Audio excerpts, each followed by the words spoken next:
ఆది తల్లినే ఆపితే మళ్ళీ అందరిని కూడా ఆపుతాడు.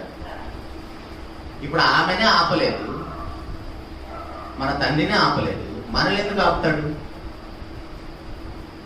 ఒకవేళ ఆపితే ఆగుతామా? మన పిల్లల చేతుల్లోంచి ఫోన్ లాగేసుకుంటాం. మనం నిద్రపోయిన తర్వాత కూడా లేచి వాళ్ళు ఫోన్ చూస్తున్నారు. ఇప్పుడు ఆ ఎడిట్ నుంచి వాళ్ళు బయటపడేయాలంటే మనం ప్రతిసారి కొట్టి ఫోన్ లాక్కోవటం వల్ల వాళ్ళకి మనమే ద్వేషం పెరుగుతుంది తప్ప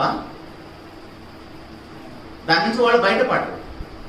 మరి ఇప్పుడు అలాగనే పాపం చేస్తున్నప్పుడు ప్రతిసారి దేవుడు మళ్ళీ ఆపడు. ఇక్కడ నేను వాక్యం చెబుతున్నప్పుడు ఎంత స్వేచ్ఛగా వాక్యం చెప్పడానికి దేవుడు అవకాశం ఇచ్చాడో, అలాగే నేను పాపం చేస్తున్నప్పుడు కూడా దేవుడిని న్యాయం ఆపడు. నీకు తెలియాలి ఇది ప్రమాదం అని.